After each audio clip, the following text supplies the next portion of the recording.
নমস্কার, প্রত্যেককে স্বাগত জানাই নেমো নিউজ ইউটিউব চ্যানেলে নতুন একটি ভিডিওতে। ডিএ সংক্রান্ত খুবই গুরুত্বপূর্ণ একটি ছোট্ট আপডেট শেয়ার করব আজকের এই ভিডিওতে। খুবই গুরুত্বপূর্ণ আপডেট রয়েছে ডিএ সংক্রান্ত একটি আপডেট, এবং সেটা একদমই ছোট্ট, বেশি সময় নেব না।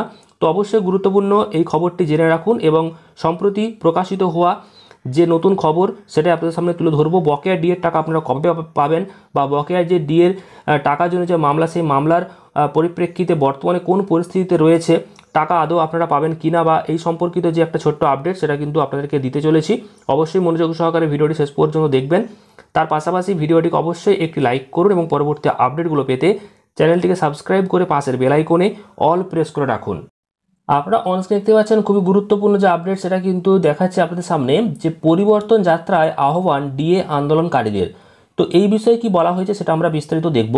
দেখুন, বলা হচ্ছে যে আজ সন্ধ্যে 7টায় সজল ঘোষের ডাকা পরিবর্তন যাত্রায় যোগ দিতে আহ্বান জানানো হয়েছে চাকরিহারা শিক্ষক থেকে বকেয়া ডিএর দাবিতে আন্দোলন চালিয়ে যাওয়া রাজ্যের সরকারি কর্মীদের। আর সজল ঘোষ জানিয়েছেন, আমি সেই শিক্ষকদের আহ্বান জানিয়েছি যাদেরকে পুলিশ লাঠিপেটা করে চাকরিটা খেয়েছে, আর আমি সেই রাজ্য সরকারি কর্মচারীদের আহ্বান জানাই যাদের ডিএর টাকাটা সরকার দেয়নি। তো আমি সেই অভয়াদের আসতে অনুরোধ করেছি যারা নীরবে চোখের জল ফেলেছে। অর্থাৎ ডিএ সংক্রান্ত যে একটা নতুন করে আন্দোলন সেটা কিন্তু একটা দেখা যাচ্ছে, এবং পরিবর্তন যাত্রাতে কিন্তু যে আহ্বান করা হয়েছে আন্দোলনে, তো সেখানে ডিএর যে আন্দোলনকারী তাদেরকেও কিন্তু একটা সরাসরি একটা বার্তা দেওয়া হয়েছে। পাশাপাশি যারা চাকরিহারা রয়েছেন তাদেরকেও তো ডাকা হয়েছে।